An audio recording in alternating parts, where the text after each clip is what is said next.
Good morning, सुप्रभात, केम छो, सलाम। उम्मीद है आप सब लोग बेहतर होंगे, अपना ध्यान रख रहे होंगे।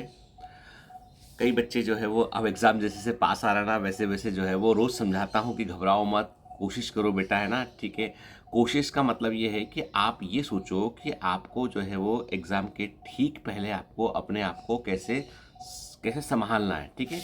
मैं हमेशा कहता हूँ कि आप लोगों के दिमाग में ये बात रहती है कि एग्ज़ाम हमेशा जो है आपको लगता है कि एग्ज़ाम हमेशा सिर्फ नॉलेज चेक करने के लिए होता है। मैं कहता हूँ एग्ज़ाम प्रेशर चेक करने के लिए भी होता है कि आपके ऊपर जो दबाव आया है उस दबाव को आप कैसे जो है वो उस पर कैसे रिएक्ट कर रहे हैं, कैसे अपने आप को संभाल रहे हैं और कैसे चीज़ों को आप याद रख पाते हैं, रिकॉल कर पाते हैं। देखो, examination is all about recall, क्योंकि एग्जाम में अपना तो बुक लेके जाते हो, सिर्फ अपना दिमाग लेके जाते हो वहाँ पे, ठीक है ना, है ना। पेन भी वही प्रोवाइड करते हैं, OMR शीट वो देते हैं, सब वो देते हैं, ठीक है। इसका मतलब हमको उस दिए गए घंटे में जो 3 घंटा दिया गया है वहाँ पर हमको चीज़ों को रिकॉल करना है, क्वेश्चन पढ़ना है, सोचना है कि क्या पढ़ा था हमने और उसका आंसर लगाना है हमको, ठीक है ना। मतलब what they are checking your power of to recall, कि आप जो पढ़ा है आपने मेमोराइज किया है, कितना आपको आता है, कितने कैसे कॉन्सेप्ट आपके दिमाग के अंदर है, कैसे उन कॉन्सेप्ट का यूज़ करके आप आंसर निकाल पाते हो, ये एग्ज़ाम में चेक होता है, ठीक है ना। और देखो, क्या मैं हमेशा कहता हूँ, मैं एक बार फिर से रिपीट करूँगा क्योंकि ये बातें ऐसी हैं जो आपको आप सुनते हैं, आप दिमाग से निकाल देते हैं, लेकिन आपको इन बातों को हमेशा अपने दिमाग में रखना चाहिए, ठीक है। एग्ज़ाम आपके नॉलेज के अलावा आपका जो है वो स्ट्रेस का लेवल चेक करता है, आपका टाइम मैनेजमेंट चेक करता है, पावर टू रिकॉल चेक करता है आपका, ठीक है ना। तो एग्ज़ाम क्या करता है कि आपके ऊपर वो सारे प्रेशर क्रिएट करता है जो रियली में आपको एक मेडिकल स्टूडेंट बनाने के लिए ज़रूरी होते हैं आपको, ठीक है। क्योंकि मेडिकल स्टूडेंट जो होते हैं ना उनको कई कई घंटे काम करना पड़ता है। जैसे अभी हाल ही में गवर्नमेंट ने डिसीजन लिया कि भाई डॉक्टर्स की ड्यूटी जो है लगातार 48 घंटे या लगातार 36 आवर उनकी ड्यूटी नहीं लगेगी। जो डॉक्टर पढ़ रहे होते हैं ना कॉलेज में, जो PG कर रहे होते हैं, लगातार 36 आवर या 48 आवर उनकी ड्यूटी नहीं लगेगी। अब उनकी ड्यूटी सिर्फ 24 आवर लगातार लगेगी। अब तुम सोचो, किसी आदमी की 24 घंटा लगातार अस्पताल के वार्ड में ड्यूटी है, अभी तक 36 घंटा और 48 आवर, मैंने खुद 36 आवर 48 आवर काम किया हुआ लगातार, गए हैं और सुबह से गए हैं और 3 दिन बाद 2 दिन बाद बाहर निकले हैं, ठीक है। इतने घंटे ड्यूटी लगने लगने में आप सोचो कि उसके पास 24 घंटे ड्यूटी लगी है, इमरजेंसी भी आ रही है, सब आ रही है, उसको टैकल करना है लोगों को। और लोग जो है वो उसका उनका एक्सपेक्टेशन बहुत ज़्यादा होता है डॉक्टर से कि भाई घर का फैमिली मेम्बर है, बीमार पड़ा है, उसको कुछ करना है, ठीक करना है उसको, ठीक है। मतलब घबराए होते हैं घर वाले सारे। तो डॉक्टर उस स्ट्रेस में भी 24 आवर काम कर लेते हैं। मतलब they can manage their stress level, they can manage their their academics also, ठीक है। और उनको दवाएं, सारे परम्यूटेशन कॉम्बिनेशन रिकॉल होना चाहिए। मतलब ये सारी चीज़ों का जो प्राइमरली जो टेस्ट होता है वो नीट में हो चुका होता है। उसके बाद पूरे 5 साल आपकी ट्रेनिंग चल रही होती है, 5.5 साल MBBS के दौरान, देन आप PG पहुंचते हैं। तो अब रियल टाइम आता है जहाँ पर आपको चीज़ों को एग्जीक्यूट करना होता है। MBBS के बारे में क्लियर कर दूं, MBBS is a basic degree, यहाँ से आप डॉक्टर कहलाते हैं, लेकिन 1 साल इंटर्नशिप में आप बेसिक्स वाली बहुत सारी चीज़ें सीखते हैं आप, ठीक है ना। जनरल फिजिशियन अच्छी बात है, ठीक है, लेकिन जब आपको PG, आजकल PG बहुत इंपॉर्टेंट होगा क्योंकि मेडिकल साइंस इतना आगे निकल गया है जिसको इम्प्लीमेंट करने के लिए आपको थोड़ा और पढ़ना पड़ता है और थोड़ा डीप डाइव करना पड़ता है। तो PG करना तो जरूरी हो गया आजकल ऑलमोस्ट। तो मेरा कहने का मतलब ये है कि आप एग्ज़ाम को ये मत सोचो कि मुझे कम आता है ज़्यादा। आपको अपने स्ट्रेस लेवल को भी मैनेज करना है अभी से। आपको टाइम मैनेजमेंट में भी ध्यान रखना है आपको। जो आप मॉक टेस्ट दे रहे हैं अपने, ऑफलाइन वाले मॉक टेस्ट, ऑनलाइन वाले मॉक टेस्ट, उनमें टाइम मैनेजमेंट प्रॉपर होना चाहिए। ऑफलाइन मॉक टेस्ट जो दे रहे हो उसमें OMR शीट में ठीक से गोला लगाओ। ये गलती मत करना कि 10 क्वेश्चन लगाए फिर 10 के इकट्ठे गोले लगा रहे। क्या होता है उसमें, क्वेश्चन नंबर 17 छोड़ा हमने और हमने 18 वाला सॉल्व किया, 18 का गोला हमने 17 में लगा दिया, पूरा सीरीज बिगड़ गया, खेल खत्म हो गया, ठीक है। वहाँ पे उसको इरेज भी नहीं कर सकते, कुछ कर नहीं सकते उसका। तो इसलिए ऐसी गलती मत करना, ठीक है? ऐसी गलती मत करना जो बड़ी परम मूर्खता वाली गलती है, नेग्लिजेंस वाली गलती है, वो मत करना, ठीक है। नेग्लिजेंस का कोई कोई भी उपाय नहीं है उसका, ठीक है। तो वो आपको खुद से जो है उसको उसका ध्यान रखना पड़ेगा। तो पॉइंट ये है कि आपको एक बात बहुत अच्छे से समझनी है कि exam is not about only the academic knowledge. ये स्ट्रेस मैनेजमेंट के लिए, आपके टाइम मैनेजमेंट के लिए सबको चेक कर रहा होता है, ठीक है ना। फिर रही बात टाइम मैनेजमेंट की, तो मैं क्या बोलता हूँ आपसे, मैं कहता हूँ कि आपको जो 180 क्वेश्चन आते हैं सॉल्व करने होते हैं, 200 में से आपको 180 क्वेश्चन सॉल्व करने होते हैं ना, सच कह रहा हूँ, 100 क्वेश्चन ऐसे होते हैं जो जो आपको सॉल्व नहीं करने होते हैं, जो आपके दिमाग में रहते हैं। आप पढ़ते हैं, पढ़ते पढ़ते आपको आंसर मालूम चल जाता है, इसका आंसर ये होगा, ठीक है। यदि आपने सच में अच्छे से तैयारी की ना, क्योंकि कभी भी कोई बच्चा जो अच्छी रैंक पर सिलेक्ट हुआ ना, उसने ये नहीं बोला है कि पेपर बहुत में मेरे को टाइम कम पड़ गया। जिसको टाइम कम पड़ता है मतलब वो पेपर को, उसको टाइम मैनेजमेंट का स्किल नहीं है, उसको रिकॉल करने में मोर टाइम लगा, इसलिए उसको टाइम कम पड़ता है। अदरवाइज जो भी पैटर्न बनाया गया है ना, वो बहुत सोच समझ के बनाया गया है, ताकि आप जो है वो 1 मिनट के अंदर एक क्वेश्चन को आप सॉल्व कर सकें आप, ठीक है। रही बात, कुछ बच्चों ने कहा कि सर बायोमेट्रिक्स के जो ऑनलाइन टेस्ट हो रहे हैं, ऑफलाइन टेस्ट हो रहे हैं, थोड़े से हमको लेंदी लगते हैं। जानबूझकर थोड़े से लेंदी हैं बेटा, ताकि आपको टाइम मैंने देखो, मैंने मान लो मेरे यहाँ पे 200 क्वेश्चन हुए बायोमेट्रिक्स में, जिनमें आपको लगा कि हाँ यार सर हमको थोड़ा सा लेंदी लगा पेपर हमको, तो हम चाह रहे थे कि इसको कर लिया तो वहाँ पे आप एग्जाम में जरूर करके आओगे, अच्छा ठीक है।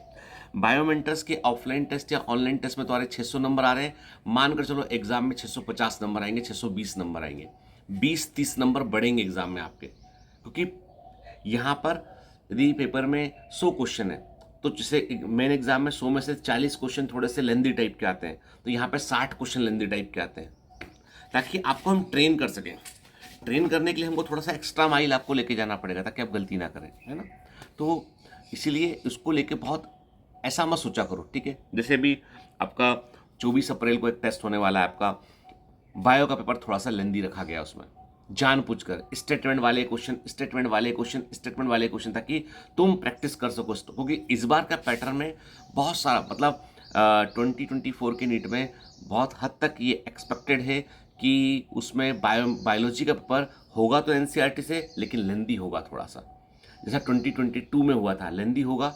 तो लेंदी होने के कारण क्या है कि आपको टाइम मैनेजमेंट करना पड़ेगा, आपके दिमाग में स्टेटमेंट्स क्लियर रहना चाहिए, आपको चीज़ों को जल्दी जल्दी आप रिकॉल करना चाहिए आप, ठीक है। तो उसको घबराना मत, डोंट वरी के आप अपना बेस्ट देने की कोशिश कीजिए कि हम जो है वो कैसे कर सकते हैं, क्योंकि मैंने कहा ना, एग्जाम सिर्फ नॉलेज चेक नहीं कर रहा तुमको। आज मैं बहुत सरल सा टेस्ट लेके तुमको खुश कर दूं कि तुम्हारे बहुत अच्छे नंबर आ गए, तुम बोलो साहब मैं तो बहुत खुश हो गया है, मेरे को तो मोटिवेट हो गया हूं मैं, नहीं। Always try for the best and prepare for the best. सबसे बुरा क्या हो सकता है उसके लिए अपने आप को तैयार कीजिए, तो सबसे अच्छा मिल जाएगा आपको, ठीक है। इसलिए जो आपका 24 का टेस्ट है, उसके बाद जो वीकेंड में आपका टेस्ट है, फिर उसके बाद आपका ऑफलाइन टेस्ट है, फिर 1 तारीख को जो लास्ट मॉक ऑनलाइन टेस्ट है उसको 1 तारीख को शिफ्ट किया हमने, और इसको जरूर दीजिएगा, क्योंकि पूरी टीम ने सबसे इंपॉर्टेंट क्वेश्चन इन 4 टेस्ट में दिए हुए हैं, ठीक है। यानी 24 वाला टेस्ट मतलब most probable question, most important question physics में भी, केमिस्ट्री में भी, बायोलॉजी में भी आखिर के 4 टेस्ट में दिए हुए हैं, इसलिए मिस मत करना इसको, ठीक है। फिर कल जो है वो अपना 12 बजे से, मंडे को 12 बजे से जो है वो आपका मोस्ट प्रोबेबल क्वेश्चंस का सीरीज शुरू हो रहा है पूरा, जो मंडे टू फ्राइडे चलेगा, जिसमें कि हम बायोलॉजी पहले मैं बायोलॉजी लूँगा, फिर केमिस्ट्री होगा, फिर फिजिक्स होगा, जिसमें हम आपको उन पोर्शन से को बोलेंगे कि इनको अच्छे से पढ़ लो, उन पोर्शन को टिक करवाएंगे जहाँ से एग्जाम में क्वेश्चन आ सकते हैं, आने की संभावना 2024 में। हालांकि हमारे पास कोई पेपर नहीं है, हमारे पास जो है वो सिर्फ अनुभव है, उसके आधार बोलेंगे। हो सकता है कि उस सेशन से बहुत ज़्यादा फायदा आपको ना मिले, लेकिन कोर कॉन्सेप्ट आपके आपके सामने से एक बार गुजर जाएंगे उसमें, ठीक है ना। हो सकता है कि आपको बहुत ज़्यादा फायदा मिल जाए, जैसे पिछले 3 साल से जो मैं कर रहा हूँ सेशन को बायोलॉजी में, 300 से ऊपर नंबर उस अकेले सेशन से आया बच्चों का। आप कमेंट देख लीजिए पुराने सेशन के लास्ट ईयर के कमेंट्स देख लीजिए, उसके पहले वाले के देख लीजिए, उसके पहले वाले के देख लीजिए। 3 साल से लगातार हम जो कर रहे हैं वो 300 से ऊपर नंबर सिर्फ उस सेशन से रहे। Most of the question direct आए, लेकिन पिछले परफॉर्मेंस से मैं इस परफॉर्मेंस की कोई गारंटी नहीं लेता हूँ।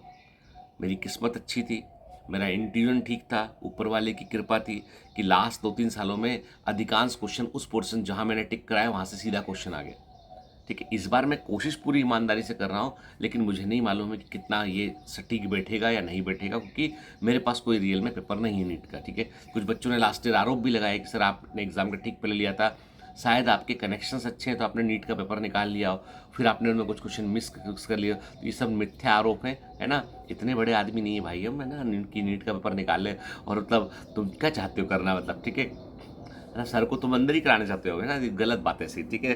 तो ऐसे नहीं करो बेटा, है ना। हम सिर्फ अपने अनुभव से पिछले सालों के ट्रेंड को देखते हुए आपको टिक करवाते हैं, क्योंकि हम कोई ऐसा तो नहीं है कि हम एक चैप्टर में 2 क्वेश्चन टिक करा दिए और वो 2 आ गए। हम 10-20 क्वेश्चन टिक कराते हैं, 10-20 पॉइंट ये याद रखो बेटा ना, तो लास्ट में वो पॉइंट कर लिए तो क्वेश्चन अधिकांश चीज़ें बन सकती हैं हमको, ठीक है। तो मैं वही बोलूँगा कि किसी भी युद्ध में जो होता है ना, वॉर में, लड़ाई सिर्फ हथियारों से नहीं जीती जाती है। किसी भी वॉर में सिर्फ वेपन से लड़ाई नहीं जीती जाती है। वॉर जीतने के लिए आपकी साइकोलॉजी का, आपके पॉजिटिव एटीट्यूड का, आपके पर्पस का, सबका महत्व होता है। जब आपकी लाइफ में पर्पस क्लियर नहीं होता है ना, तो फिर चीज़ें जो है वो आपके अनुसार नहीं घटती है। आपको पर्पस क्लियर, मैं हमेशा कहता हूँ बिगर पर्पस। बच्चे क्या है, बहुत छोटा पर्पस रखते हैं। पर्पस मेरा ये, नीट निकाल लूँगा, MBBS करूँगा, पैसे कमाऊँगा। पैसे तो आप किसी भी चीज़ से कमा सकते हैं। मुझे भी क्या, अपना अपना जो कमांड सेंटर है उसका काम चल रहा है, तो मैं एक इलेक्ट्रिसिटी जो है अपना एक मिनट, जो मेरा अपना जो कमांड सेंटर, उसमें बिजली का कुछ लाइट्स का काम चल रहा है। उसमें लाइट्स लगती है, बहुत पैसा लगता है। मतलब मैं आप यहाँ से बात निकली है, सच बोलूँ, मतलब मेरा जो एक्सपेक्टेशन था उससे बहुत ज़्यादा पैसा लग चुका है इसमें। पॉकेट खाली हो चुकी है ना। मतलब ये है कि जो उम्मीद थी उससे तकरीबन 140-150% तक जो है वो पैसा लग चुका है। और उसके चलते क्या, उसके चलते जो है वो मतलब, तो मैं, चलो छोड़ो भी उसके, तो कहीं ना कहीं ईश्वर ने कहीं ना कहीं से अरेंज करेगा, बेहतर भगवान, है ना। क्योंकि अपना पर्पस ठीक है, उद्देश्य ठीक है, तो जाहिर सी बात है कि मधुमक्खी आ गई यार, ठीक है। जंगल में यही दिक्कत है ना, हम जंगल में, हमारा घर है तो मतलब मधुमक्खियाँ भी होती, सब होते, ठीक है।